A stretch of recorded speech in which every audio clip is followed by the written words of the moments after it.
é a coragem realmente da verdade, de não ter medo de se expor à luz do Espírito para saber, é vontade de Deus ou são planos pessoais ainda guardados?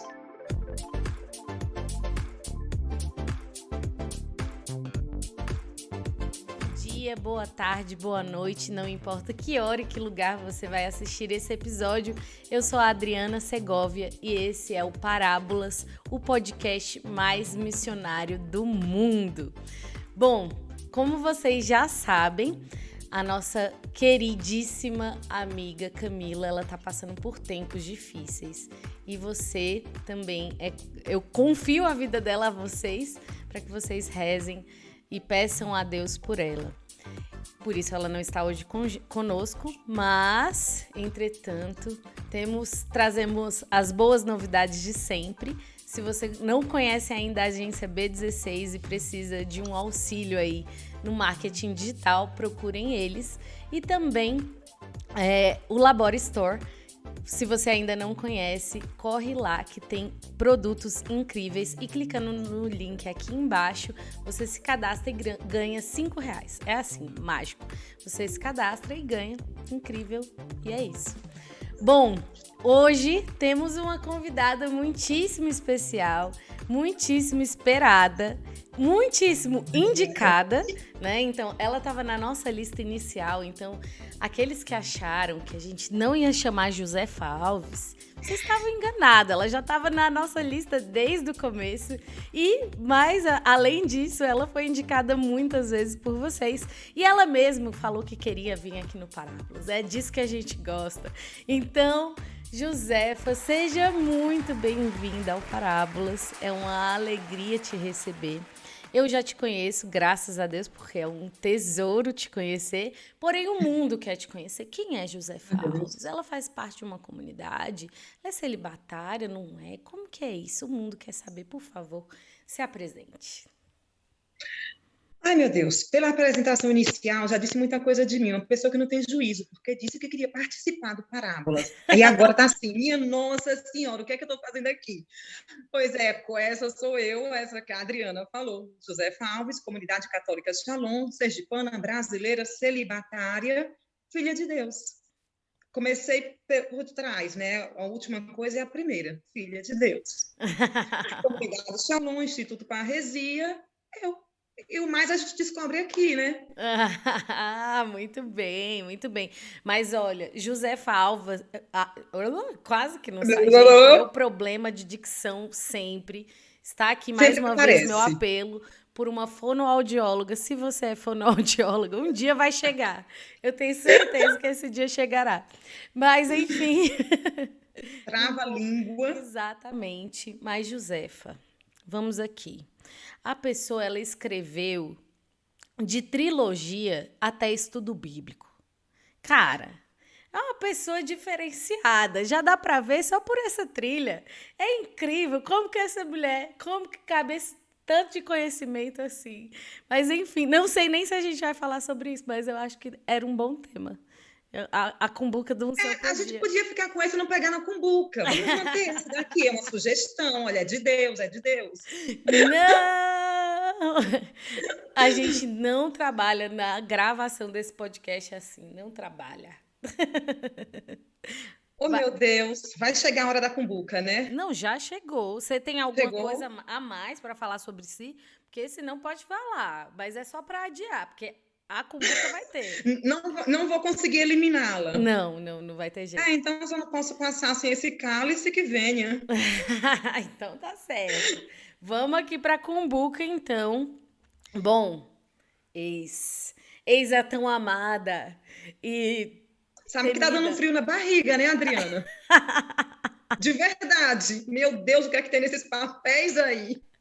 Olha, eu quero dizer que foi tempo recorde.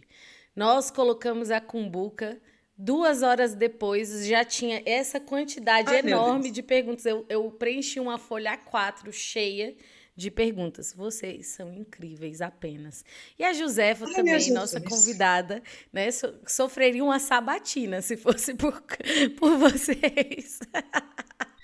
Ai, meu Deus, o que tem aí dentro? Ai, mas vamos lá, não tem mais como adiar? Então, vamos ver qual é o tema. Tem alguma preferência do centro, do meio, da direita, da esquerda? Aonde está Não, esse vou pedir a meu papel? anjo da guarda para guiar a tua mão. Anjo da guarda, pode vir aqui. Peguei um papel. Vamos Ai, ver. Ai, meu Deus.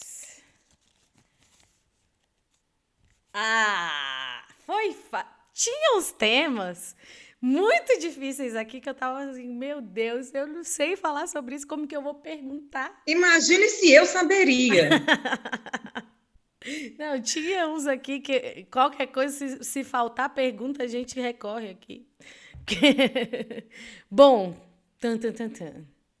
Vocação e missão. Muito fácil esse tema, não? Eu acho que eu vou Ó, ressortear pela primeira vez, tô brincando.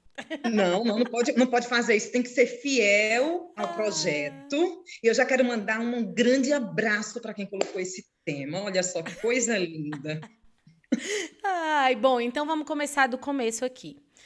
Ok. Josefa, aonde você já morou em missão, né? Você que é da comunidade de vida, da comunidade Shalom.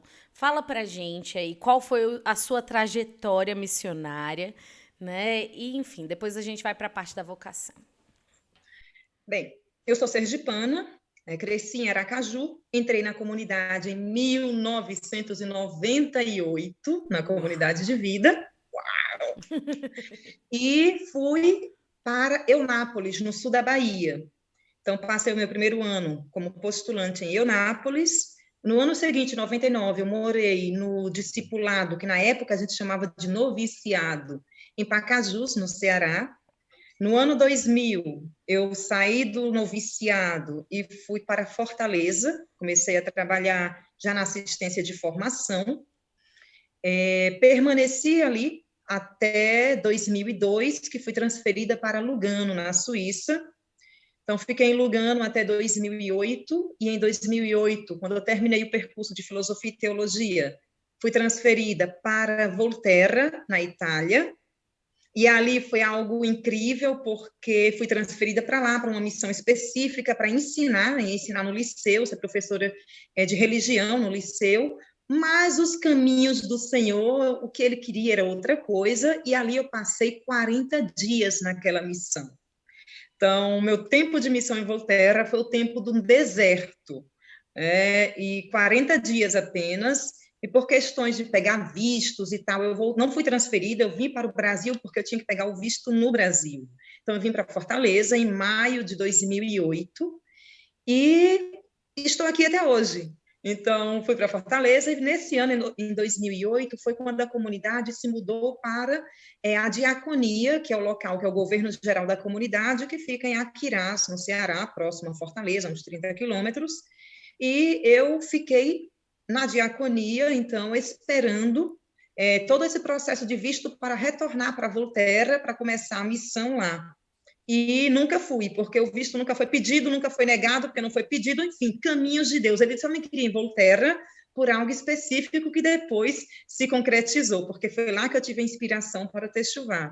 Então, desde 2008, eu estou ligada à diaconia, embora de 2016 a 2018 eu morei no Rio de Janeiro por ocasião do mestrado que eu estava fazendo. Então, assim, eu não andei tanto, eu até fui longe, mas não rodei tanto, né? Fiquei muito estável por muito tempo, sempre ligada ao governo geral da comunidade. Gente, mas que legal, né? Foi para uns lugares exóticos. Volterra. Volterra é exótico, né? Tem muita coisa curiosa. Eu tive a ocasião de primeiro ir para Volterra por ocasião de uma reciclagem, de um retiro. Então, antes de ser transferida para lá, eu fui na região da Toscana, que é linda, uma das regiões mais belas da Itália. E quando eu cheguei lá para passear, então fui passear, tive a oportunidade de conhecer, de estar numa festa medieval em Volterra, que Gente, é que uma legal. cidade medieval cercada pelos muros. O Techuvá retrata muito bem isso, acho que o Techuvá 2, se não me engano. E aí, quando eu fui, então eu achei fantástico, exótico, uma cidade de pedra, medieval, tal. Mas a casa da comunidade não era dentro da cidade, era fora, acho que uns 8 ou 9 quilômetros, que de onde a comunidade morava, dava para ver lá distante, aquele alto da colina, tinha os muros, e aqueles muros ali, aquilo é a cidade, é Volterra. Portanto, era a sede era a diocese na qual estávamos ligados. E a comunidade, a casa da comunidade ali era para ser uma casa de retiro. Portanto, era uma casinha ao lado de uma igreja de pedra, uma casa de pedra, dentro de um bosque, cercada num bosque, cercado pelas colinas, portanto, não tinha vizinhos nem nada. No meio das colinas do bosque tinha a igrejinha e a casinha. Quando eu cheguei lá pela primeira vez, eu disse, meu Deus, entro nada e coisa nenhuma. Você pega a estrada, entra dessa estrada numa outra estradazinha dentro das árvores e lá você encontra essa igrejinha no meio daquelas colinas lindíssimas, muito lindo e romântico, ok. Mas quando eu fui transferida para lá, aí foi uma outra história, porque assim, eu vou morar lá. E quando eu fui passear, eu disse assim, gente, olha, não divulguem isso para ninguém, não, por favor, viu? Segredo. Aqui tem segredo, né? Parábolas. Tem, né, Adriana? E tem poucas visualizações, assim, por episódio, é Ai, pouca coisa. quando eu fui lá pela primeira vez, eu achei lindo e fantástico, e é mesmo, mas eu disse assim, Jesus nunca me traga para morar aqui. Deus me livre, eu ia morrer de depressão nesse lugar entre nada e coisa nenhuma. Deus abençoe os irmãos que moram aqui. Isso eu morava na Suíça, em Lugano, né, nessa época. 2 anos depois, eu recebi um discernimento que eu iria para Volterra. E nessa hora, eu digo para vocês assim, que eu senti um buraco abrindo-se sob os meus pés. E eu parei, eu fiz assim, Jesus, você me traiu. O que é que eu vou fazer naquele lugar entre nada e coisa nenhuma? E foi para mim foi uma experiência assim de conversão missionária muito grande, porque na hora que o responsável da missão, o formador, me deu esse discernimento e me falou que tinha a necessidade de alguém que falasse fluentemente italiano, que tivesse teologia para morar lá, porque o pedido do bispo tinha sido alguém para dar aula no liceu de religião, para lidar com os jovens e tal. Então, naquele período, exceto os seminaristas que tinham terminado a teologia e que estavam voltando ao Brasil para o processo de ordenação, eu era o único membro da comunidade de vida que tinha concluído teologia. Então, assim, e não vai ser padre. Era Então, você e a a pessoa Emir, né? Aí a Emir não Aí tava é a dando. pessoa que está disponível. E mais sou celibatária, o que é que me impede? É para ir a qualquer lugar mesmo. Mas, enfim, né, a descoberta do meu orgulho, da minha vaidade, todas assim, veio tudo a claro, um buraco se abriu e aí chegou o período da conversão. E Jesus, ele é muito delicado, ele não invade, ele não arromba as portas. Porque, claro, que eu me desmanchei de chorar na hora desse discernimento, né? Quando eu recebi o discernimento, e isso daqui estamos falando de 2008. E o responsável local, o formador, quando me deu o discernimento, ele ficou olhando assim para mim, acho que o que é que eu faço agora diante dessa cena? Aí ele pegou o celular dele, me entregou e disse assim, você quer ligar daqui agora e falar, no caso, com a pessoa responsável pela assistência missionária da época tal, e me deixa com o celular dele, eu disse, não, eu quero ficar só. E, enfim, fiquei só, chorei muito, fui reclamar com Jesus, e depois disse, não quero falar com você, vou falar com Nossa Senhora, porque você não me entende, você me traiu. Aí, não quero saber de você. Pois é. Aí, depois, eu fui para a capela, eu fui rezar, porque eu disse, como é que eu vou ligar e pedir qualquer coisa, sei lá, que reveja esse discernimento? Como? Se eu dei a minha vida. E como é que depois eu vou entrar numa oração e vou dizer, Senhor, eu quero a tua vontade, se quando eu estou querendo determinar para onde é que eu tenho que ir? Não, o que tem que mudar é o meu coração, é a minha mentalidade. Aí eu fui para a capela. E eu passei aquela noite na capela chorando. E chegou um momento em que eu disse, eu não saio daqui enquanto você não mudar meu coração. Porque eu não. E Jesus, eu ouvi a voz dele naquele momento em que ele me disse assim, porque eu disse, como é que isso é tua vontade, que eu não reconheço a tua voz aqui? Eu não vejo como tua voz. Olha a petulância da pessoa. E Jesus me disse assim, mas eu permiti e eu quero. Você quer? Aí eu respirei fundo, enxuguei as lágrimas e disse, eu não quero, mas eu vou. E aí, naquela mesma semana, teve um irmão que morava na época lá em Volterra, que foi para Lugano para, enfim, resolver algumas coisas, e nesse período estávamos ainda no inverno. Então, daqui a pouco vai esquentar. Aí, o que eu fiz? Eu tinha que ir, eu não queria ir. E eu ainda precisava terminar, faltava concluir ainda o curso, tinha prova final, não podia ir imediatamente. Ainda tinha um período ainda para a conclusão da teologia em Lugano, mas questão, coisa de um mês. Mas eu coloquei numa mala todas as minhas coisas, documentos do Brasil, roupas de verão, tudo que eu tinha, além do que eu necessitava ali, naquele momento em Lugano, todo o resto eu coloquei na mala e pedi que ele levasse com ele quando ele voltasse para a Volterra.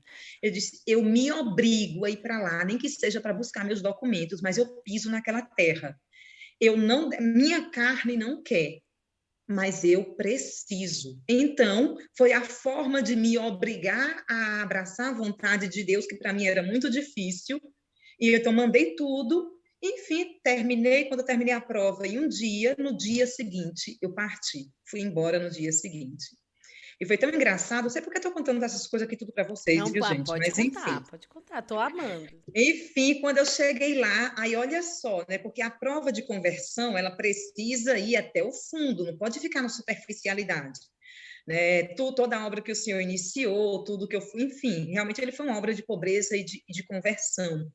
E aí, quando eu cheguei lá, era uma casa, naquela casa ali, né, muito engraçada, entre o nada e coisa nenhuma, que a partir daquele momento eu cheguei lá, eu não via mais beleza nas colinas, o céu da Toscana, que é um dos mais lindos do mundo. Ainda bem que eu já tinha experimentado isso antes. Minha primeira experiência de Volterra não foi aquela, porque racionalmente eu sabia que eu estava diante de uma das maiores belezas da Itália. Mas os meus sentimentos, eu não conseguia colher pelos meus sentimentos aquela beleza. Eu não via graça, era apatia total. E ainda chego numa missão, numa casa que tem 3 missionários, ainda o desafio, morar numa casa fria, porque uma casa era de pedra e ainda estava frio. Dentro de casa, a pedra acaba absorvendo muito a temperatura, seja o frio ou o quente, portanto, dentro da casa ainda era mais frio do que fora, ainda tinha isso. Por isso que eu digo que foi meu deserto gelado. E aí, assim que eu entrei, a única irmã que tinha lá olhou para mim e fez assim: Josefa, o que foi que você fez para você vir morar aqui?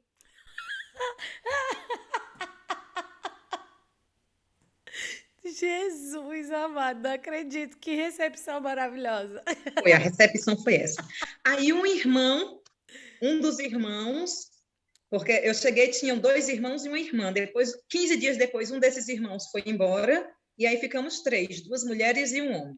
Mas esse segundo irmão olhou para mim também no mesmo dia e disse assim: vem cá, o que foi? Foi punição? Foi? O que é que você veio fazer aqui? Meu Deus. Ai, meu Jesus. Mas é tão interessante, Drica, que no ano 2000, olha, as coisas em Deus, quando você guarda o que Deus te fala, que você vê que é voz de Deus, guarda esse tesouro. Porque a voz de Deus, ela não se perde. No ano 2000, eu estava no início do ano 2000, ainda antes de sair do noviciado, era discipulado. Em fevereiro do ano 2000, teve uma situação em que a Emi foi na casa de formação e naquele dia nós éramos 88 noviços e ainda tinha equipe de formação, e naquele domingo tinha visita, nós éramos mais de 100 pessoas. E ela rezou por todo mundo, todo mundo, todo mundo. Gente, foi um negócio assim incrível. E quando ela foi rezar por mim, ela disse assim: o Senhor me dá visualização de você diante de uma igrejinha de pedra, muito pequena, e que você olha para o Senhor e pergunta assim: o que é que eu estou fazendo aqui? Quando ela disse isso, na hora, eu tive vontade de rir, porque eu disse: essa entonação é minha, essa daí sou eu. Eu consegui até ver essa igrejinha de pedra, porque essa sou eu mesmo. Aí ela disse: mas o Senhor, guarde isso, ele vai te levar para esse lugar. E é ali que ele vai colocar um unguento no teu coração e nos teus olhos. E é ali que você vai ver o olhar dele. Quando ela disse isso daí, eu passei a escrever essa profecia nos meus cadernos de oração. Meu caderno de oração, quando acaba, eu queimo, eu destruo. Aí o próximo, eu escrevi essa profecia. Eu não escrevo mais porque se cumpriu. Porque é algo muito particular da minha relação com Jesus, essa dimensão de ver o olhar dele. Então, eu disse, isso aqui, peraí, epa. Aí, quando eu cheguei em Volterra, já tinha ido uma vez, mas não tinha me dado conta daquela igreja, assim, não, uma igrejinha de pedra no meio da... Eu estava de passeio, estava ali para fazer reciclagem também. Mas quando eu cheguei para morar, no dia seguinte, eu me vi sentada na calçadinha da igreja, olhando para o bosque. E chegou um momento em que, claro, ali, me lamentando com Jesus, tentando me convencer, tentando abraçar a vontade de Deus, mas ainda muito sofrida. E eu parei, e de repente eu fiz assim: Jesus, o que é que eu estou fazendo aqui? Na hora que eu disse isso, eu lembrei da oração da Emi. Aí eu me levantei, eu olhei para trás, olhei para a igreja e fiz: meu Deus, é aqui! Aqui é o local da profecia. É aqui que eu vou ver o teu olhar. Naquele momento mudou tudo. Mudou tudo. E eu comecei a fazer de tudo para permanecer ali, porque eu não tinha visto. Meu visto de Lugano não servia ali, então eu precisava pegar um visto, mas não podia pegar estando simplesmente como turista ali. Eu estava, no caso, com visto de turista. Podia estar 3 meses tranquilo, mas depois eu ia ter que sair do país. Mas as aulas iam começar. E eu ia ter que voltar para o Brasil para pegar o visto aqui no Brasil. Esse era o processo normal. Mas eu comecei a fazer de tudo para conseguir o visto estando lá. Assim, mas eu fiz de tudo. Cada situação engraçada, louca que eu fiz, enfim, realmente não era possível, não tinha lei que me permitisse isso, e eu precisei voltar para o Brasil, porque eu disse, não, aqui tem uma profecia para se cumprir, então eu quero estar aqui. Então, assim, foi um divisor de águas na minha vida. Então, essa foi para mim uma das experiências missionárias, dentre tantas, mas que para mim foi muito forte na missão em que eu passei 40 dias. Né? Quando eu saí de lá, foi que eu me dei conta que foram 40 dias do dia que eu saí, do que eu cheguei para o dia que eu saí, e eu saí para pegar o visto para retornar. Só que, na verdade, eu estive ali para uma obra de conversão.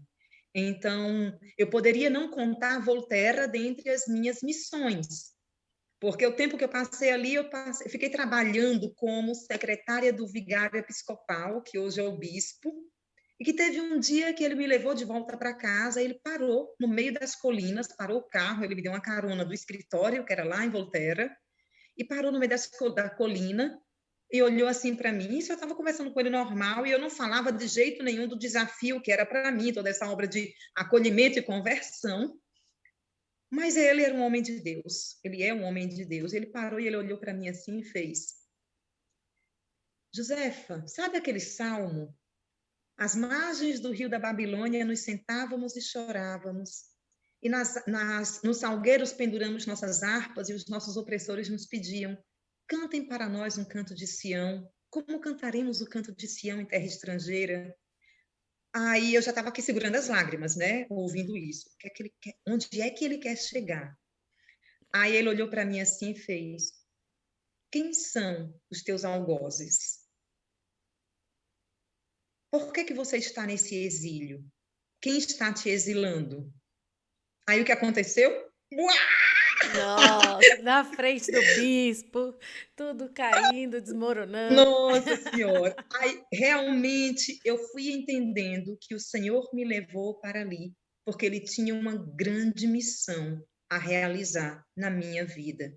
E eu não poderia viver depois daquilo como missionária sem passar por aquela obra. Então, eu poderia não contar Volterra como uma missão. Eu passei 40 dias ali, foi tão rápido, né? Não realizei nada. Mas não foi para realizar nada. O Senhor tinha algo para realizar em mim, para que eu pudesse depois realmente me dar em qualquer missão, naquilo que Ele quisesse para mim, no que Ele vai querer para mim ainda pelo resto da minha vida. Bendito seja Deus, olha aí. 40 dias de missão, né? Junto com Jesus no deserto. 40 dias desgostou-me aquela raça. Ai, ai, meu Deus. E você já voltou lá algum dia, não? Morro de vontade. Olha, Eu tem voltei lá isso só aí. pelos olhos da Lisa e do Mike, né? Oh, é Só verdade. através do texto lá, porque eu tive a inspiração do livro estando lá mesmo, mas eu ainda não tive ocasião. Desejo muito um dia ainda pisar de novo naquela terra, mas eu tenho muita gratidão a Deus por ter estado ali. Ai, que ótimo. Bom, talvez a gente converse mais sobre Voltaire daqui a pouco, que Volterra, né? Que eu tava vendo aí a pronúncia perfeita da pessoa, né? Desculpa pelo meu Volterra brasileiro. Porém, como que você conheceu a comunidade? como que foi lá que Jesus te encontrou, que você conheceu essa vocação, Comunidade Shalom entrou nessa vida. Aracaju foi a primeira missão do Shalom fora do Ceará. Está até fazendo 30 anos agora a missão de Aracaju. E minha mãe sempre ouvia a Rádio Cultura. O Shalom foi para Aracaju e assumiu a Rádio Cultura, que era uma rádio da diocese. Minha mãe ouvia sempre a Rádio Cultura, mas eu nunca me dei conta que... nunca ouvi ninguém falando comunidade Shalom, não entendia nada disso. Existiam padres e freiras na igreja. Eu cresci na igreja, eu era católica, eu era muito envolvida na minha paróquia. Tinha o convento ao lado da igreja, convivia muito, inclusive a minha irmã depois minha irmã entrou também no convento, entrou na ordem religiosa, saiu depois, mas assim, a gente tinha muito contato. Então, assim, era o que eu entendia que existia na igreja, não entendia de vida consagrada, de comunidades novas, era tudo muito novo. E, para mim, inexistente.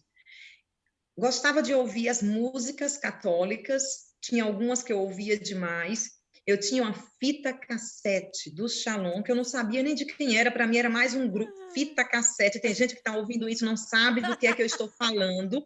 Você vai colocar aí depois no Google, vai descobrir o que é uma fita cassete. Pois eu tinha, e não só tinha, como às vezes ainda gravava em cima para aproveitar. Eu vivi todos esses processos. E aí, tinha músicas que eu ouvia e que eu amava, mas nunca tinha ouvido falar de comunidade Shalom e não conhecia. E em 96, eu me preparei para ir para um retiro de carnaval com algumas amigas, um retiro oferecido pela Renovação Carismática, que seria num determinado colégio. E quando eu saí de casa, eu não gostava de carnaval, nunca fui nem carnaval, nem forró. Então, sempre procurava coisas mais tranquilas. E aí, quando eu fui para esse retiro, eu fui pegar um ônibus e numa das avenidas principais de Aracaju, que é muito bem servida de ônibus e que não tem senso em alguém dizer, um aracajuano que vai me escutar, vai me ouvir dizendo isso, vai dizer assim, não tem como ter sido, porque não tem senso eu dizer que naquela avenida ali, na Avenida Augusto Franco, aliás, Hermes Fontes, são tantos anos fora que eu nem sei mais o nome, mas Hermes Fontes, eu passei meia hora e não passou um ônibus. É impossível. E todos os ônibus que passavam ali me levariam para esse colégio. E eu passei meia hora e não passou um. Jesus quebrou frotas inteiras para me mostrar o carisma Shalom. Em resultado, eu voltei para casa e disse, não vou passar o dia todo ali, vou ficar em casa. Depois do almoço, eu tento ir de novo. Mas assim que eu entrei em casa, minha mãe estava ouvindo, como sempre, a Rádio Cultura, e quando eu entrei na rádio, alguém falou do retiro no Colégio São Paulo, que era um colégio relativamente perto da minha casa, dava para ir a pé. E como eu já estava disposta a ir para um retiro naquele carnaval, quando eu entrei, acho que minha mãe nem me viu entrando, chegando em casa de novo. Eu ouvi aquilo e disse, bem, a Rádio Católica está anunciando um retiro católico. Eu vou lá, se eu gostar, eu fico, se eu não voltar, se eu não gostar, à tarde eu tento ir no outro, que eu já combinei com as minhas amigas. E aí fechei o portão, só que eu estava vivendo vários desafios naquele período, e inclusive tive alguns problemas também na minha paróquia, e eu lembro que eu fechei o cadeado do portão da minha casa, eu olhei assim para o céu e eu disse, Jesus, olha, eu vou tentar, e essa é a última chance para você. Aí fui andando, e ainda fui pela avenida, porque se passasse por acaso um ônibus eu pegava, era melhor ir para onde tinha gente conhecida. Cheguei no Colégio São Paulo e o tema daquele Renascer, cheguei no Renascer, era Homens Novos para Tempos Novos. E lembro de todas as pregações, lembro de todas as pessoas, impossível, porque foi um marco na minha vida. Na hora do almoço eu olhava assim, quem é esse povo, Comunidade Católica Shalom, não entendia nada do que estava acontecendo ali. E quando foi na hora do intervalo do almoço, eu decidi almoçar naquele mesmo local, não ir para casa, para entender, porque começou a me chamar muita atenção, a adoração, Deus me falou demais. Eu já era da renovação nessa época, e naquele horário do almoço passaram um vídeo, gente, um vídeo brega sobre a comunidade, um vídeo brega. Obrigada, foi esse Senhor, vídeo pela tecnologia brega que entrou nessa comunidade, amém. O vídeo, todo mundo, os irmãos lá no discipulado, no noviciado, tudo arrumadinho, vestidinho, cantando assim, se balançando, né? Falando sobre a comunidade, aí mostrando a rotina da comunidade de vida, aí acordava chegava, todo mundo arrumadinho, os meninos ensacadinhos, né, com a camisa dentro da calça, as meninas tudo de jardineirazinha, fazendo a faxina, bem realidade, bem desse jeito mesmo. Aquele vídeo brega, mas foi esse vídeo brega que mostrou a comunidade. E eu, assistindo aquilo ali, eu resolvi assistir para poder saber quem são esses jovens, o que é isso aqui, que alegria é essa, o que é que está acontecendo aqui. E quando eu comecei a assistir aquilo, eu comecei a chorar, porque eu fiquei com vergonha, eu não conseguia explicar o que estava acontecendo. Porque enquanto se falava da comunidade, todas as interrogações que eu tinha dentro de mim, eu encontrava ali um ponto final. Eu não sabia explicar outra coisa, apenas eu disse, aqui está falando para mim, é Deus me falando. E quando foi no intervalo da tarde, eu cheguei para o coordenador apostólico, que estava ali apresentando, que na época era um seminarista que estava em estágio pastoral, chamado Antônio Furtado. Eu cheguei para ele, eu esperei ele descer, não sei se ele lembra disso, com certeza não, mas eu cheguei para ele e fiz assim, me diz uma coisa, como é que eu faço para ser como vocês? Entendia nada, não entendi o que é que eles são, não entendi como é que faz esse negócio direito. A questão é, Deus me falou, e é isso que eu sou, o que é que eu tenho que fazer? E aí ele me falou que entrasse na obra, grupo de oração, aquele processo todo, ok. Entendi? Não. Mas ok, segue, obedece o que estão dizendo. Aí eu entrei, ia ter o reencontro do Renascer na semana seguinte, mas anunciaram que até a quinta-feira era o plantão vocacional. E eu fui tentando entender, não entendi exatamente o que significa, mas eu entendi que para ser como eles eu tenho que fazer esse plantão vocacional. Aí eu fui para o plantão vocacional, não tinha nem grupo de oração, não tinha eu quero, é isso que Deus me falou. Aí eu fui para o plantão vocacional. E no plantão vocacional, a pessoa era uma postulante da comunidade de vida, na época. Ela, você é de que grupo? Eu disse, não, eu estava no Renascer, eu virei para o reencontro. Ela, tá, tipo, querida, você ainda não entendeu, né? Aí ela, é bom que você entre na obra, que você conheça mais. Ah, mas eu quero fazer vocacional. Mas eu quero fazer o vocacional. Aí, enfim, ela, vamos rezar para ver o que é que Deus diz, né? E Deus disse. E ela fez assim, a gente não pode impor limites a Deus. Você pode preencher aqui o questionário e entrar no vocacional. Então, eu entrei no vocacional, depois entrei em grupo de oração, e tudo que tinha eu estava, formação básica em ministério, quase levo meu colchão, minha mãe, e como a mãe de muitos deve dizer, né? Faltei levar o colchão e o travesseiro para o Shalom.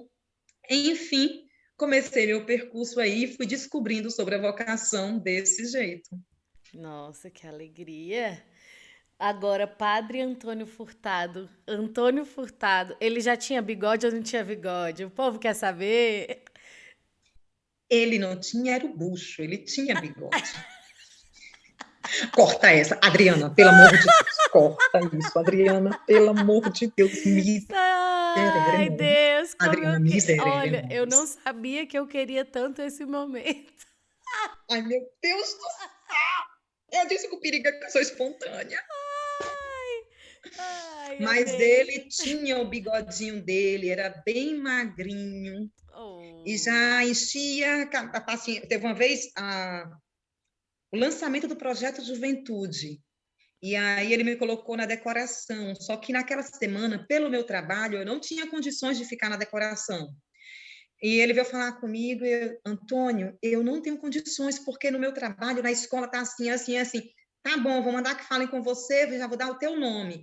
Antônio, você não entendeu, eu não tenho condições, Antônio. Tá certo, coordenadora. Gente, Antônio, você está me escutando? Alguém me escuta? Eu não tenho condições. O que aconteceu? Fui e coordenei. E deu certo e foi lindo. Meu Deus do céu. Ai, Deus, eu imagino. Olha, teve uma vez, o Padre Antônio Furtado, para quem não conhece, é um padre assim famoso nessa comunidade, é porque muita gente que assiste Parábolas é do Sudeste, aqui do Centro-Oeste, né? Enfim, nem todo mundo é do Ceará. Então, aí no Ceará ele é bem mais famoso, né? Aqui, quando ele vem em Brasília, quem conhece são mais os irmãos, quem já conhece a comunidade. Mas ele é um sacerdote, assim, do Figura, poder e ele é uma da unção, figura. mas é figura, viu? Eu me lembro uma vez que ele veio aqui visitar a missão e tinha uma prima dele que morava na casa comunitária. que é Nara Jéssica, inclusive, incrível. E aí eu sei que ele chegou, tava lá no almoço, partilhando. Aí ele falou assim: ah, não sei o que, da minha prima. Aí todo mundo, o quê? A Nara Jéssica é sua prima? Sabe que Aí eu tô com essa frase agora, assim, eles são primos? Eu tô descobrindo agora. Você falou, eu tô fazendo cara de madura, assim, tranquila, mas eles são primos. sim, e aí ele falou: você tem vergonha de ser minha prima? Comédia! Ah, porque ela nunca tinha dito para ninguém lá. É, exato, ninguém da casa sabia. E aí ele ficou arrasado. Ai, meu Deus, mas ele é figura demais. Ele é Pois é, figura. ele me coordenava, era o coordenador apostólico quando eu conheci a comunidade. Tive a alegria de trabalhar com Antônio Furtado. E quando eu entrei na comunidade, cheguei no meu postulantado, porque eu trabalhava com Antônio Furtado, em Aracaju, o responsável da missão de Eunápolis, cheguei numa quinta-feira, no final de semana, mandou que eu fosse para uma outra cidade pregar e coordenar um seminário que eu nunca tinha pregado essas coisas na minha vida. E eu disse a ele, eu não sei, sim, mas você é filha do Antônio Furtado. Ah, isso daí no meu postulantado me rendeu muitas aventuras. Eu imagino, eu imagino. Ai, melhor coordenador apostólico que esse Shalom já deve ter tido. Figura, quem trabalhou com ele que o diga. Ai, mas enfim. E agora, aqui, voltando, né? Já falamos um pouco de como você conheceu a comunidade. É, você que já teve a graça, né, de estudar teologia fora do país e que já caminhou muito e que já teve contato com muita gente por causa da comunidade, né, mas também antes da sua história. Você já viu muitas vocações, né? E o que que mais te surpreendeu? É claro que é quando a gente encontra a nossa vocação, né? Eu acredito que o nosso coração se cala um pouco, né? Mas ao mesmo tempo a gente vai descobrindo a igreja, né? O que que já te surpreendeu conhecendo as vocações, né, espalhadas pelo mundo nesse grande jardim que é a igreja? Uma das coisas que me surpreende, eu gosto muito de conversar com pessoas de outros carismas, de ter contato com outros carismas. E realmente já tive a ocasião, seja, por exemplo, morando em Lugano, a faculdade lá é uma faculdade que acolhe muitas vocações. Então lá a gente vai tendo contato com carismas assim de vários lugares do mundo. É carisma daquela faculdade acolher carismas e dar uma boa formação para que se possa difundir no mundo inteiro uma teologia sólida. Então, ali já foi uma ocasião muito grande de tocar vários carismas, e também por ocasião da minha missão na formação da comunidade, também já tive a oportunidade e tenho a oportunidade de acompanhar, de formar ou de pregar também outros carismas. Então, e é algo que eu gosto, e impressionante, porque uma das coisas que me impressiona, e cada vez eu provo que é isso mesmo, é que quando a gente tem um chamado, Drica, às vezes você pode não conhecer ainda, tem aquela inquietação de que Deus me chama a algo.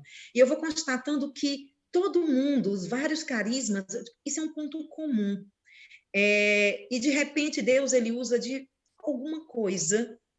Para mim, por exemplo, começou a me falar do carisma pelas fitas cassetes, aquelas músicas do Isaías Luciano, que eu amo, uma rádiozinha, cultura AM ali. Vai colocando que, de repente, quando aquelas músicas antigas da comunidade, quando eu ouço hoje, toca uma corda diferente dentro de mim. Porque aquela corda ali, o primeiro toque de Deus que já me falava de algo sobre mim que eu ainda não conhecia e que foi revelado aos poucos. E para mim é tão belo quando eu vou conversando com outros carismas que eu vou vendo que essa experiência é uma experiência comum de descoberta de um chamado, que de repente Deus se utiliza de uma coisa qualquer, de alguém, um rosto, uma arte, sei lá, qualquer coisa que desperta, toca uma corda a mais, toca uma corda. E que aquilo dali fala de você, e de repente você descobre quem você é, você vê a tua face. Você vê mais sobre você, algo que você não conhecia, você descobre segredos sobre você, que você você ainda não conhecia. E isso é fantástico porque isso vai te fazendo mais livre. E aí, quando você tem, como por exemplo, eu tenho a ocasião sempre de estar em contato com muitos outros carismas, eu me enriqueço muito com a experiência do outro.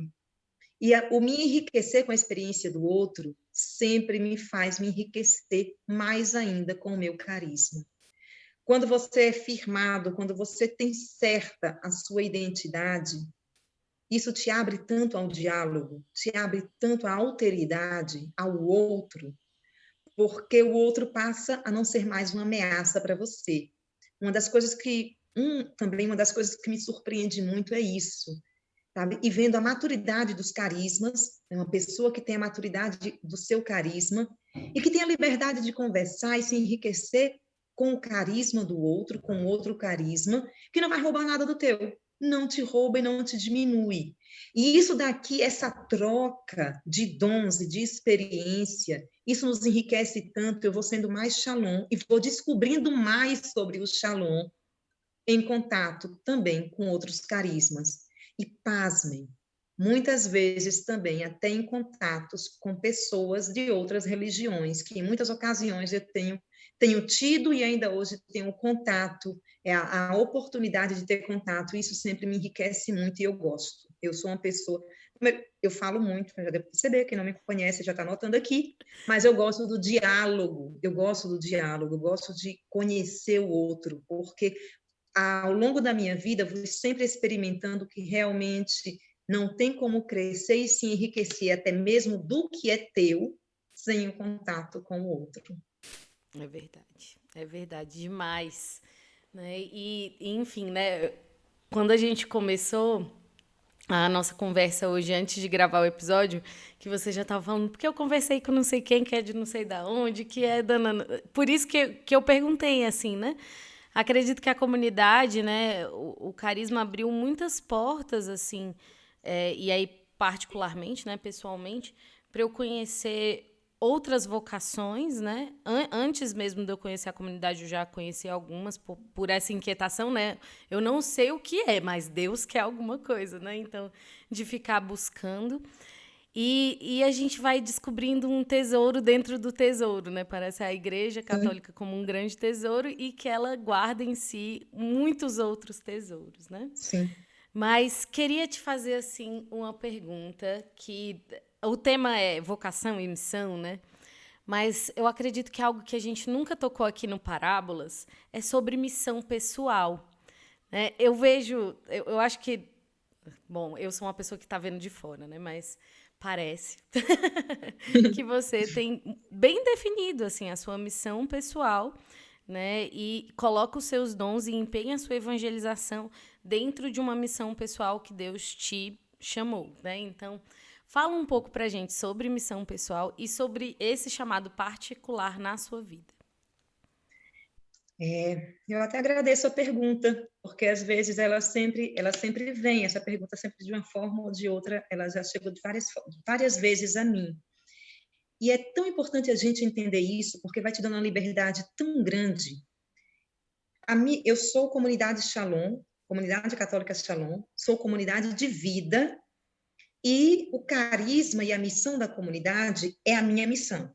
Então, a minha missão primeira é essa missão como Shalom, é evangelizar de todos os meios e de todas as formas o anúncio explícito da paz, Jesus Cristo ressuscitado que passou pela cruz. É a minha missão. Mas a beleza do chamado de Deus e da unicidade, cada um é único, cada um é um dom. E esse anúncio que eu anuncio e que eu evangelizo como comunidade Shalom, como corpo comunitário, tem também um toque pessoal. E aqui entra um chamado pessoal, uma missão dentro da missão. E que eu vou descobrindo junto, foi dentro da comunidade que eu fui descobrindo. E a comunidade vai confirmando se é uma missão dentro da missão, se é um carisma pessoal dentro dessa mesma missão, então está junto. Eu não evangelizo sozinha, não realizo isso sozinha, a comunidade faz comigo e confirma. Esse é um primeiro ponto, porque eu posso cair na tentação de achar que eu tenho certeza, Deus me deu esse dom. Por exemplo, Vamos tocar concretamente. Escrever ficção. A comunidade nunca tinha nada nessa área de ficção, não tinha nada. E quando Jesus me inspirou a escrever Techuvá, em 2008, lá em Volterra, já tinha um fato na minha história. Na minha adolescência, eu sempre gostei de ler e de escrever. O meu hobby na adolescência era ler e escrever. E eu tinha escrito 6 romances e meio. Não publiquei nenhum, mas eu tinha uma máquina de datilografar, azul, portátil, que eu datilografava. Então, eu datilografava e colava e grampeava, e depois todos os livros tinham o mesmo número de páginas, não sei porquê, todos tinham 128 páginas, e um amigo meu desenhava a capa que eu queria, eu colava a página, ficava feliz e escrevia outro. Então, assim, já tinha um dom. E que chegou uma ocasião na minha vida em que apareceu uma ocasião de levar para uma determinada editora e publicar, pelo menos expor para publicação alguns daqueles livros. E eu não queria, porque todos os personagens, no fundo, era eu. Eram os meus questionamentos, então era me expor. E eu fiquei com medo de que, se a minha irmã assistir isso daqui, eu te amo e não estou te acusando, e você sabe disso, mas fui eu que fiquei com medo dela poder levar, que ela dizia que tinha um sonho de que eu me tornasse uma escritora famosa, que tivesse uma noite, um coquetel de lançamento dos meus livros, para ela dizer assim, uau, é minha irmã. Aí eu fiquei com tanto medo, vai que ela leva. Eu queimei tudo, enfim. Meu Deus. Só que eu não só queimei tudo, eu me convenci que eu não sei escrever, que eu não gosto de escrever. Eu enterrei um talento mesmo, que depois disso, se eu fosse falar minhas características, dentre elas eu diria que eu não sei escrever, eu não gosto de escrever. E eu digo a vocês uma coisa verdade, eu sou preguiçosa para escrever, eu tenho preguiça de escrever. Aí, em 2008, Jesus me pediu isso. E foi uma crise que eu tive que viver quando eu entendi que o que ele estava querendo é que eu escrevesse ficção para evangelizar os jovens. Mas como tinha um sentido para evangelizar os jovens, isso daqui é vital para o carisma Shalom, portanto, para mim. E dentro de mim tem esse desejo da evangelização dos jovens. Eu disse, tá bom, Senhor, eu faço. Mas não tem nada disso na comunidade, é claro que não vão aceitar. Ok, aceitei, acertei as contas com Jesus e disse, quando for possível, a gente faz. Então, quando, enfim, eu comecei a escrever, quase 2 anos depois dessa inspiração, eu comecei a escrever e, enfim, me enchia, porque eu dizia, é vontade de Deus, a coisa flui, mas a comunidade não tem nada disso. E eu me consagrei, portanto, no carisma, dei tudo, e eu não posso ficar retendo nada para mim. Talento, tempo, o tempo que eu estou usando para isso aqui é um tempo consagrado a Deus. Eu não posso ficar retendo para mim. Então, eu preciso expor. Se for de Deus, a comunidade confirma. E aí eu expus para a comunidade. Primeiro eu expus para a Amy, eu levei para ela a única coisa, o único capítulo que eu tinha digitado, e disse a ela, olha, eu acho que é vontade de Deus, eu acho que é voz de Jesus, posso estar totalmente enganada, mas eu queria que você visse se vale a pena eu continuar investindo meu tempo nisso daqui, porque se não for vontade de Deus, morre aqui a história, a fantasia acaba. E ela, no dia seguinte, me procurou e disse, cadê o resto da história? Eu disse, eu não tenho tempo para escrever, assim, eu não tenho tempo. Aí ela disse, não só é vontade de Deus, como é urgente. Eu já tentei várias vezes escrever ficção e não consegui, sai o quê? Formação. Isso é urgente, se é vontade de Deus, faça. Então eu tive uma confirmação ali de que era vontade de Deus e que eu tinha realmente um dom para isso aqui. E aí eu comecei, assim, infelizmente até agora eu só consegui fazer a trilogia Techuvá, mas eu tenho 7 livros inteiros na minha cabeça que precisa do tempo, e se Deus quiser eu vou conseguir digitar essas coisas aqui, mas eu já entendi que, e pelos frutos, sobretudo pelos frutos, eu fui vendo, tem um dom, e tem um carisma, um chamado aqui dentro, que também eu fui ajudando, graças a Deus, quando eu fui entendendo, eu fui ajudando outros a irem desenvolvendo. Antes do lançamento do Techuvá, meses antes, foi lançado o Tomás Rocha, do Edilson, que eu vou denunciar, tá devendo o restante. Edilson Silva. Cadê o restante do Tomás Rocha? Denúncia feita. Não corte essa parte. Então, eu tinha conhecido o Edilson e, na época, ele era da Comunidade Vida, morava em Salvador, e quando eu vi o talento do menino, a história era muito massa, eu comecei a dar todo o incentivo para ele fazer, porque eu não tinha noção de quando eu ia terminar o Techuvá. E aí eu disse assim, eu até falei para ele, vamos fazer de tudo para lançar o seu primeiro, porque na comunidade não tem nada de ficção, então vai ser um choque. Vai muita gente se escandaliza primeiro com o teu, quando vier o meu já estão acostumadas, então a coisa já vai estar mais tranquila. É verdade, eu fiz isso mesmo.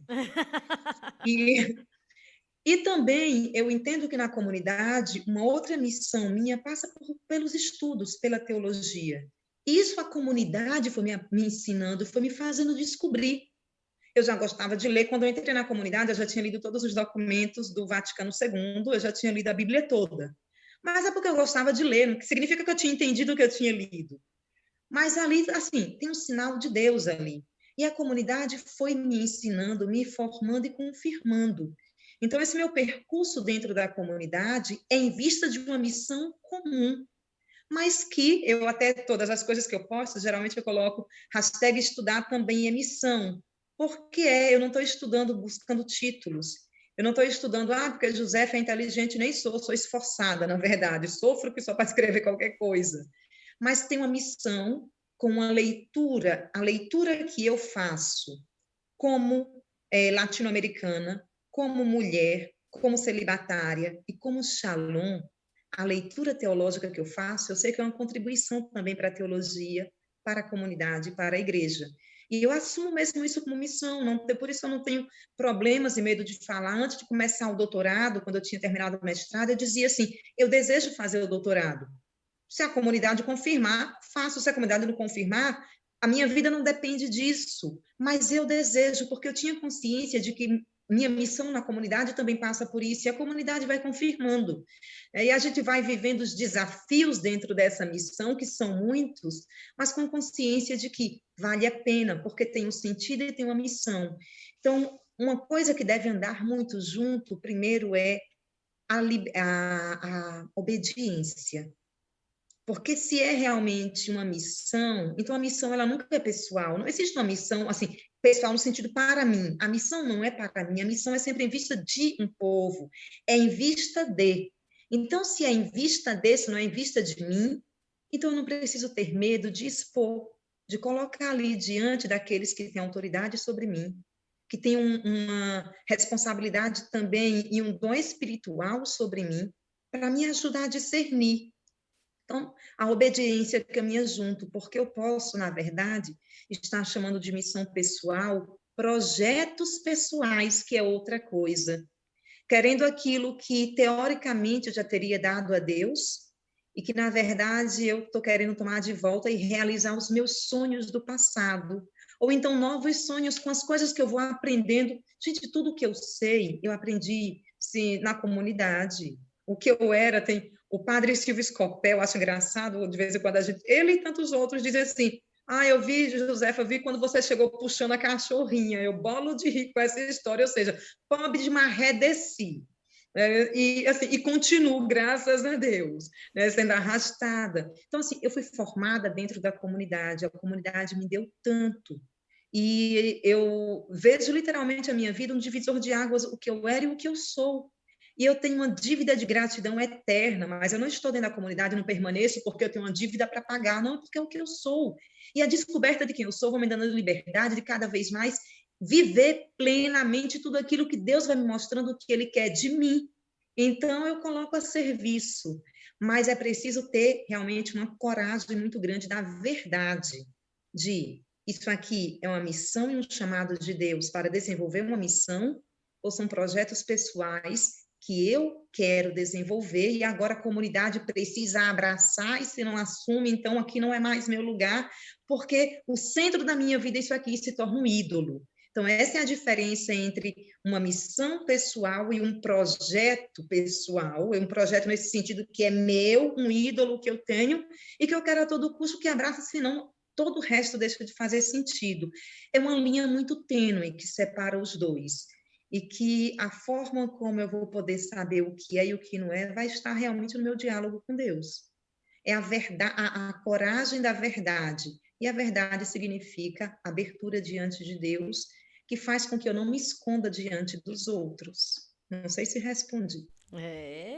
Eu gostei, eu gostei. Tocou aqui dentro do coração. Bom, mas assim, eu acredito, né, e ainda eu acho que eu não tenho tão bem definido assim minha missão pessoal, né? Eu peço muito a Deus essa clareza e dou passos, né, diante daquilo que ele já vai me mostrando, claro, né? Mas quando a gente vai descobrindo um norte, né, parece que a gente ganha potência, ganha Sim, dedicação, né, sim. e vai podendo tocar em alguns frutos, assim, né? É Uhum. como se Deus revelasse e ele confirmasse, é isso mesmo, é isso mesmo que eu quero, né? Você está no caminho Tudo vai se certo. tornando tão mais claro, tão mais leve. Você tem uma experiência de liberdade. Então, eu incentivo muito que cada irmão, que cada missionário, cada pessoa descubra, porque isso vai ser uma riqueza para você, vai ser uma Sim. riqueza de liberdade, de conhecer tudo que Deus tem para você.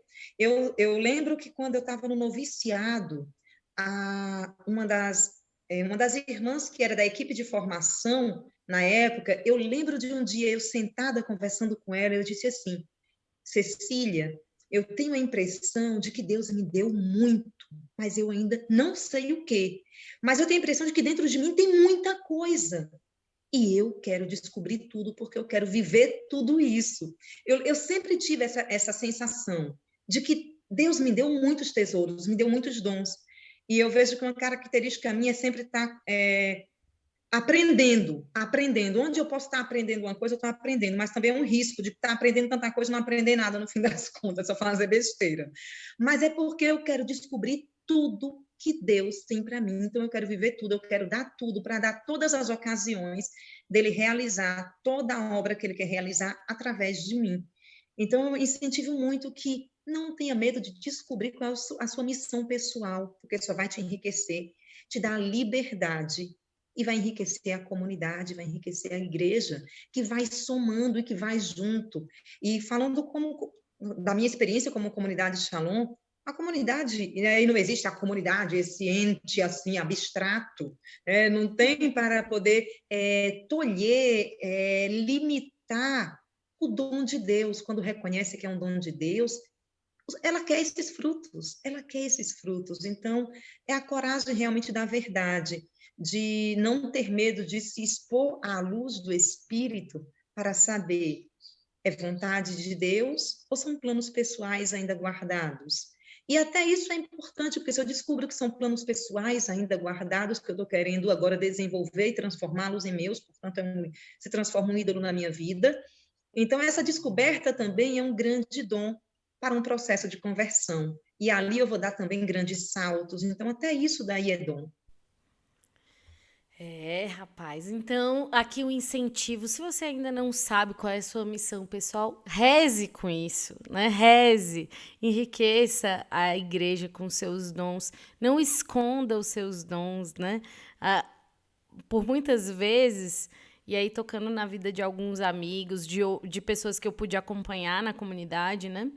Eu percebo uma grande crise, assim, por não se identificar, às vezes, com aquilo que está fazendo, não se identificar ali. É claro, existe uma graça sobrenatural da obediência, né?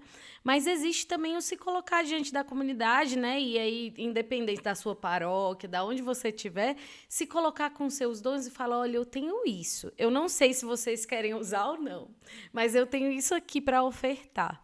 Né? E eu quero entregar e ser pobre o suficiente de falar, use ou não. Mas eis-me aqui, né? E realmente, quando a gente vai se colocando ali com os nossos dons, nossas virtudes e nossas limitações, porque também fazem parte, né, de todo o processo, nós vamos viver nessa graça de liberdade, né, como você ia dizendo, né, essa graça de liberdade de nos colocar abandonados e pobres nas mãos de Deus e sermos enriquecidos com, né, esse mistério da vontade de Deus sobre a nossa vida, né, e também com a ação do Espírito Santo que vai fortalecendo os nossos dons e os nossos talentos, multiplicando, como diz na passagem, né, multiplicando esses dons e esses talentos. Mas, enfim, é isso, né, é incrível não só as vocações, né, mas é incrível também esse chamado à santidade e que Deus, ele de fato, ele elege, né? É muita coisa para fazer diante da necessidade da humanidade, né? Ele elege pobres, né? Aleijados, coxos, né? Mas ele capacita, né? Assim como Abraão, assim como ele capacitou Moisés, assim como ele capacitou em toda a história da igreja, né? E ele te Ele sabe capacita. trabalhar com instrumentos insuficientes. Exatamente, sabe trabalhar. Ai, gente, como é bonito, né? E é belo porque a gente vai vendo exatamente o evangelho se tornando realidade, né? Sim. É incrível, assim. Eu fico mexida, sabe? Eu acho que essa também é uma das coisas de ter colocado o nome Parábolas, né, nesse podcast, assim. Porque quando a gente estava rezando e discernindo, né, qual seria o nome, já tinha um outro nome, porque eu já pensava em fazer um podcast. Nós escolhemos parábolas e falamos, né? Cada um dos nossos convidados já serão uma parábola, porque a história deles já é uma parábola, né? E que concretamente Deus foi os moldando e permitindo que a história de vida deles contasse uma história que o próprio Jesus contaria, né? Para converter uma multidão, né? Então, é belo ver isso, né? Que a nossa história vai expressando o evangelho, né?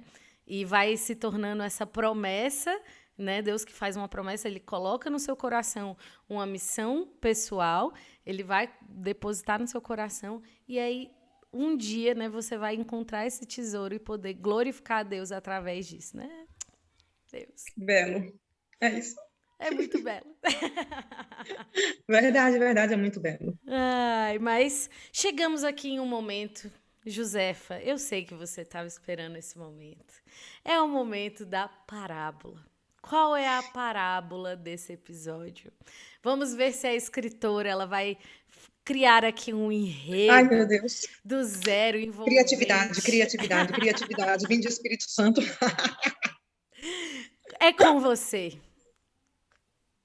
Mas eu vou pegar a tua deixa, né? Você disse que cada convidado, você vai vendo que a vida dele já é uma parábola. Então, sendo esse tema, vocação e missão, havia uma mulher a quem o Senhor deu muitos dons. E ele colocou nas mãos dela esses dons, como pequenas pérolas. Mas aí ela teve medo de perdê-los e enterrou. E esqueceu onde eles estavam e ficou cega. Muitos anos se passaram. Só que os dons de Deus, os dons do Pai, são irrevogáveis. E ele precisou pegar de novo aquela mulher, trazer para uma terra muito distante. Levou-a para uma cidadezinha pequena, colocou em frente a uma igreja e colocou ali um unguento nos seus olhos para curar a sua cegueira. E quando ela pôde ver os olhos dele, os olhos do próprio Deus, ela redescobriu de novo, ela teve a oportunidade de desenterrar, de reencontrar o terreno onde ela tinha colocado e enterrado todas aquelas pérolas. E ela pôde desenterrar, e foi depois plantando adequadamente, uma a uma, e elas foram crescendo, dando frutos, 30, 60, 100 por um, assim queira Jesus, e enriquecendo o reino de Deus. Amém. Uau! Bendito seja Deus. Não, não foi tão difícil, eu tenho certeza. Dava para ver no seu olhar dedicado. Você deu a deixa, você falando, eu estava assim, e agora? E agora? E agora?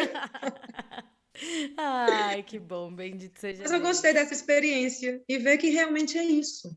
É realmente isso. É realmente isso que Deus faz com nós. A gente só tem que ter a coragem de ouvir a voz dele e de seguir a voz dele. É a coragem de obedecer a voz de Deus. Os nossos caminhos, a nossa vida vai tendo tanta coisa no meio, né? Tantos desafios, tantas surpresas que às vezes vão parecendo que vai tornando inválida até mesmo a palavra de Deus. Mas e esse é o grande desafio da perseverança. Mas o segredo está aí, né? Na obediência à voz dele. Bento XVI, na exortação apostólica Verbum Domini, no final da primeira parte, ele diz que o silêncio de Deus prolonga as suas últimas palavras. Então, no período do silêncio, qual foi a última palavra? Então, ela continua ressoando ainda na minha vida e na minha história. Permanece fiel nessa palavra, porque o silêncio de Deus não é mudez de Deus. Deus nunca está mudo, ele continua falando. Então, para nós, é o desafio da perseverança, porque a fidelidade é a perseverança provada no tempo. Só no final da vida é que vamos ver a fidelidade, olhar para trás e ver que altos e baixos, mas chegamos aqui como a esposa do Cântico dos Cânticos, no capítulo 7, diz ao esposo: a nossa porta há de todos os frutos, frutos secos e frutos frescos, que eu guardei para ti, meu amado.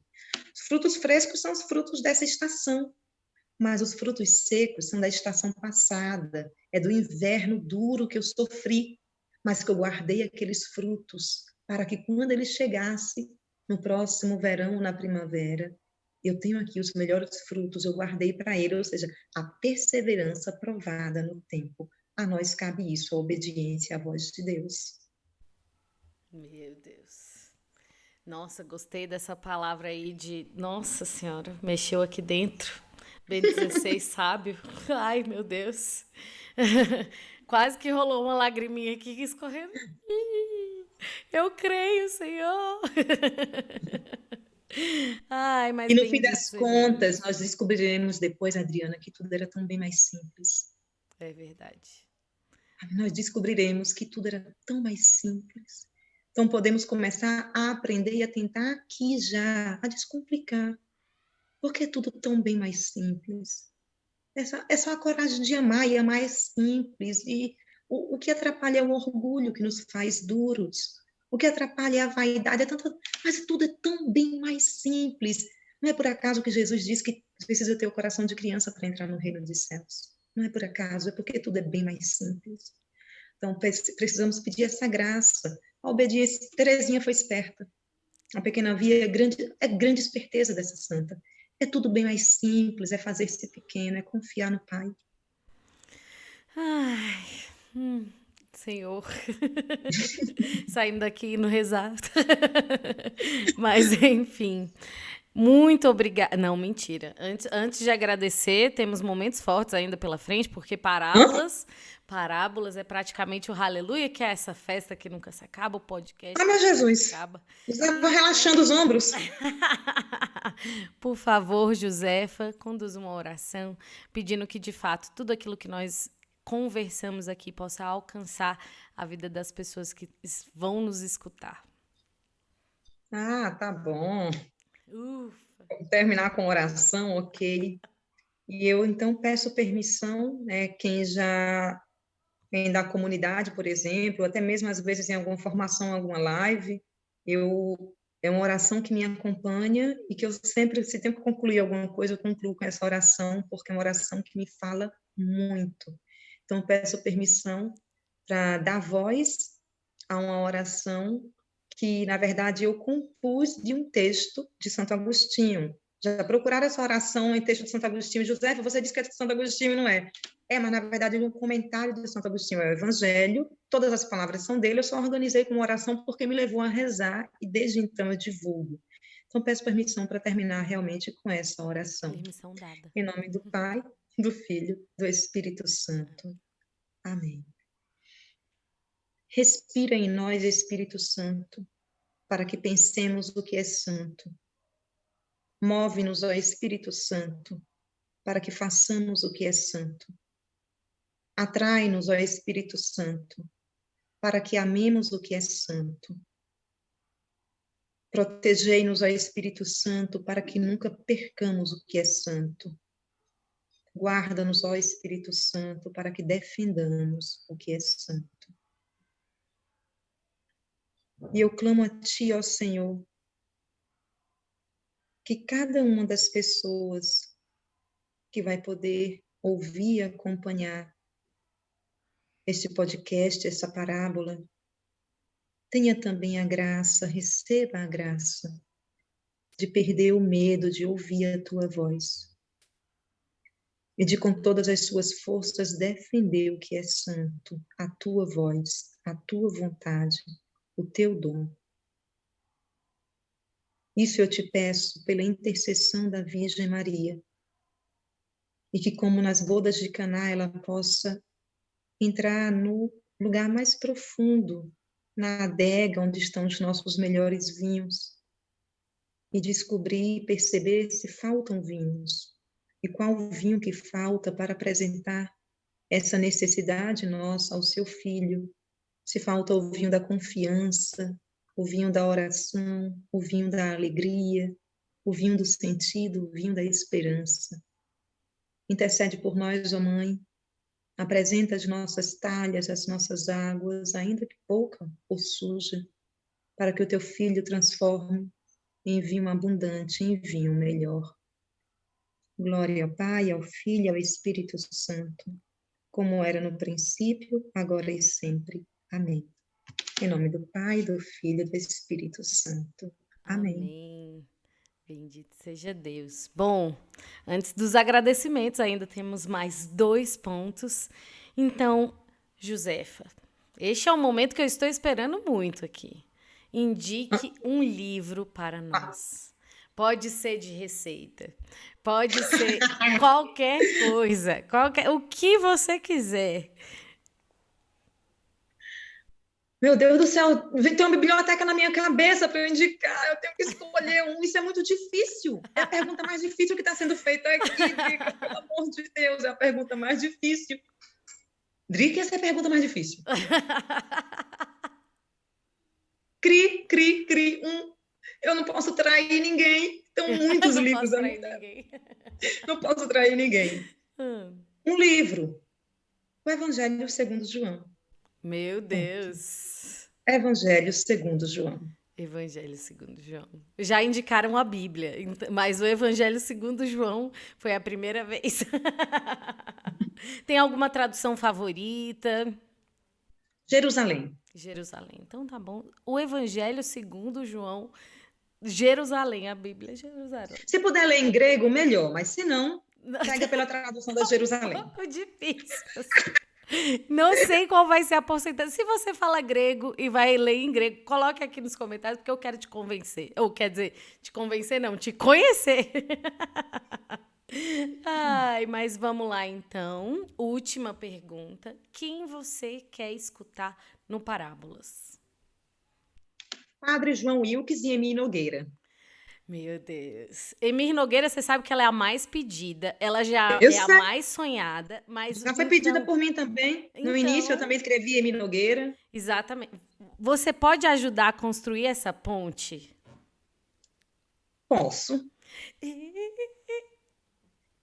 Eba, então tá bom. Então a gente conversa.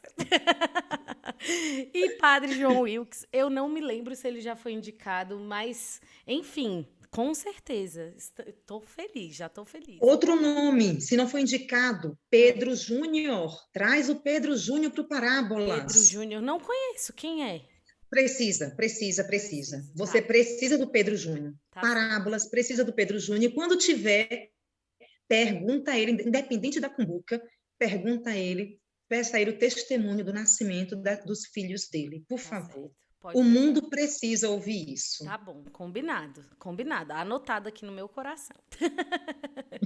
Muito obrigada, Josefa. Né? Muito obrigada por todas as partilhas que eu já tive com você. Não só essa, né? Mas por todas elas. Você é uma irmã cara e que eu e a Camila, a gente tinha pensado assim, da primeira vez, realmente, que nós queríamos muito que você viesse e transbordasse essa riqueza que é a sua vida. Muito obrigada mesmo. Eu que agradeço realmente, porque eu achei belíssima essa iniciativa de vocês, esse trabalho, eu acompanho, eu sigo. Que Deus abençoe, que dê muitos frutos. Amém. Então, se você ainda não comentou, não compartilhou, não curtiu, por favor, faça isso agora. E chame seus amigos, porque nós precisamos evangelizar juntos. Quanto mais gente evangelizando, melhor, né? Mais vai alcançar os corações mais necessitados de Deus. Deus te abençoe e até o próximo episódio.